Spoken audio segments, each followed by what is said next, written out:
انسان اس زمین پہ قدم رکھتے ہی اس دنیا کو سمجھنے، اس کی بناوٹ اور نظام اور رازوں کو جاننے کی جستجو میں لگ گیا۔ اس نے کائنات میں ایسی نشانیاں دیکھی جس نے اسے سوچنے پر مجبور کر دیا۔ بنا کسی خالق کے دنیا نہیں چل رہی، اور نہ ہی اتنا پیچیدہ نظام کسی خالق کے کنٹرول کے بغیر چل سکتا ہے۔ اس سوال کا جواب اللہ تعالیٰ نے اپنے پیغمبروں پہ نازل کرتا ہے۔ آسمانی کتابوں میں دیا، لہٰذا قریشی مکہ حضرت محمد صلی اللہ علیہ وسلم کوئی معجزہ دکھانے کے لیے کہا کرتے، حضور پاک صلی اللہ علیہ وسلم انہیں یہ معجزہ دکھاتے اور وہ یہی جواب دیتے، قرآن ہی آپ کا سب سے بڑا معجزہ ہے، کیونکہ یہ کتاب اس زمانے کے حالات، معجزات کے تمام مسائل کے لیے نور و ہدایت تھی، بلکہ آنے والے زمانے کے لیے بھی مثالیں رہا ہے۔ اس میں فلکیات، نباتیات، مواد انتباہیات، ارضیات، اولیاء اور بے شمار باتیں اور حیرت انگیز راز جسے آج کی سائنس دریافت کر رہی ہے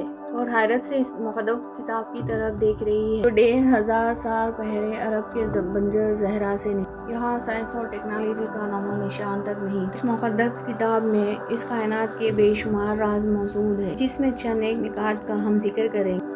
لوہا زمین میں مختلف شکل میں پایا جاتا ہے، مگر یہ زمین کا مادہ نہیں، بلکہ یہ آسمان سے آیا ہے۔ سائنس کے ایک نئی تحقیق کے مطابق لاکھوں کروڑوں سال پہلے کچھ ستارے دھماکے سے پھٹے اور زمین پر گرنے والے ستارے، اس ستاروں سے لوہا ہی زمین پر آیا۔ اس کا ذکر قرآن مجید میں کچھ یوں ہے: ہم نے لوہے کو زبردست طاقت دے کر اتارا تاکہ انسان اس کا فائدہ اٹھا سکے۔ آج سے 1400 سال پہلے، جب کوسمولوجی کا علم موجود نہیں تھا اور نہ ہی ٹیلیسکوپ کی دریافت ہوئی تھی، اس وقت قرآن مجید میں اس کائنات کے بارے میں کہا تھا، اور آسمان کو ہم نے اپنی قدرت سے بنایا، بے شک ہم اسے پھیلاتے جا رہے ہیں۔ اس کی تدریس 20ویں صدی کے سائنسدان حاکم نے لکھا ہے کہ یہ کائنات پھیل رہی ہے، اس صدی کی سب سے بڑی دریافت ہے۔